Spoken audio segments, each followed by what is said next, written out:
ಕರ್ನಾಟಕದ ನಿವಾಸಿಗಳು ಕೆಲವರು ಮಿಡ್ಲ್ ಈಸ್ಟಲ್ಲಿ ಟ್ರಾನ್ಸಿಟಲ್ಲಿ ಅಲ್ಲೇ ಸಿಕ್ಕಾಕೊಂಡಿದ್ದಾರೆ. ಅವರು ಸ್ವಲ್ಪ ಆತಂಕದಲ್ಲಿದ್ದಾರೆ. ನಾವು ಹೇಗೆ ಮರಳುವುದು ಅನ್ನುವಂಥ ಪ್ರಶ್ನೆಯನ್ನು ಇಟ್ಕೊಂಡು ಅವರೆಲ್ಲರಿಗೂ ಕೂಡ ನಾನು ಸರ್ಕಾರದ ಪರವಾಗಿ ಆತಂಕಕ್ಕೆ ಒಳಗಾಗಬೇಕಾದಂಥ ಅವಶ್ಯಕತೆ ಇಲ್ಲ ಎಂದು ವಿಶ್ವಾಸವನ್ನು ತುಂಬುವಂಥ ಕೆಲಸ ಮಾಡಲಿಕ್ಕೆ ಬಯಸ್ತೇನೆ. ನಮ್ಮದು ಅವರಿಗೆ ಸ್ಪಂದನೆ ಮಾಡಲಿಕ್ಕೆ ಶನಿವಾರ ರಾತ್ರಿಯಿಂದನೇ ನಾವು ಹೆಲ್ಪ್ ಲೈನನ್ನು ಚಾಲನೆ ಮಾಡಿದ್ದೇವೆ. ಈಗಾಗಲೇ ಸುಮಾರು 109 ಅಲ್ಲಿ ಸಿಲುಕಿಕೊಂಡಿರ್ತಕ್ಕಂಥವರು ನಮ್ಮ ಹೆಲ್ಪ್ ಲೈನ್ಗೆ ಕರೆಯನ್ನು ಮಾಡಿ ಅವ್ರದ ಮಾಹಿತಿಯನ್ನು ನಮಗೆ ಕೊಟ್ಟಿದ್ದಾರೆ.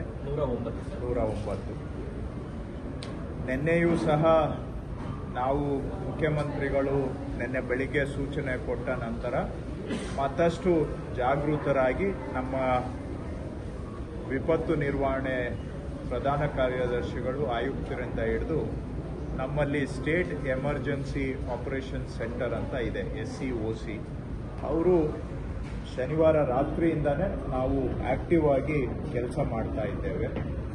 ಹಾಗೂ ಭಾರತ ಸರ್ಕಾರದ ಜೊತೆಗೆ ಅಂದರೆ ಮಿನಿಸ್ಟ್ರಿ ಆಫ್ ಎಕ್ಸ್ಟರ್ನಲ್ ಅಫೇರ್ಸ್ ಅವರ ಜೊತೆಗೆ ಪ್ರತಿನಿತ್ಯ ಸಂಪರ್ಕವನ್ನು ಇಟ್ಕೊಂಡು ಯಾವ ಜನ ನಮ್ಮವರು ಸಿಕ್ಕಾಕೊಂಡಿದ್ದಾರೆ ಭಾರತ ಸರ್ಕಾರದ ಮುಖಾಂತರ ಅವರನ್ನು ತಲುಪುವಂಥ ಪ್ರಯತ್ನವನ್ನು ಮಾಡ್ತಾ ಇದ್ದೇವೆ.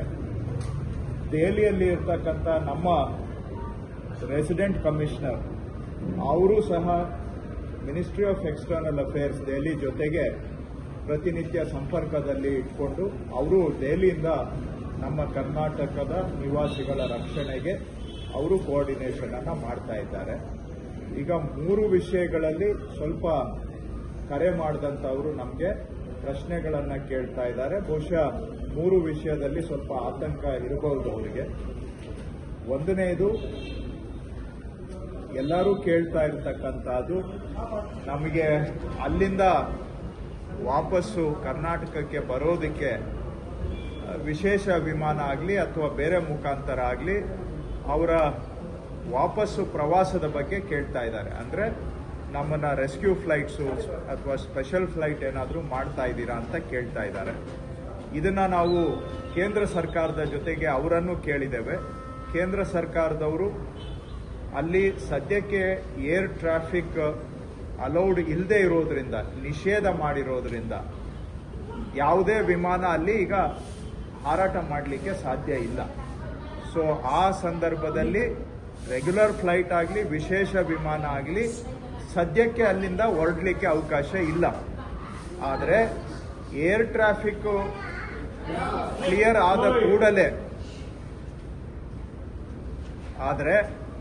ಏರ್ ಟ್ರಾಫಿಕ್ಕು ಸದ್ಯಕ್ಕೆ ಏನು ನಿಷೇಧವಾಗಿದೆ ಆ ನಿಷೇಧವನ್ನು ತೆರವು ಮಾಡಿ ವಿಮಾನ ಹಾರಾಟಕ್ಕೆ ಅವಕಾಶ ಆದ ಕೂಡಲೇ ಕೇಂದ್ರ ಸರ್ಕಾರದವರು ವಿಶೇಷ ವಿಮಾನ ಆಗಲಿ ಅಥವಾ ರೆಗ್ಯುಲರ್ ಫ್ಲೈಟ್ಸ್ ಏನಿದಾವೆ ಏರ್ಲೈನ್ಸ್ ಅವುಗಳ ಮುಖಾಂತರ ವಾಪಸ್ಸು ಪ್ರಯಾಣಕ್ಕೆ ವ್ಯವಸ್ಥೆ ಮಾಡುವಂಥ ವಿಚಾರ ಕೇಂದ್ರ ಸರ್ಕಾರ ಮಾಡ್ತಾ ಇದೆ.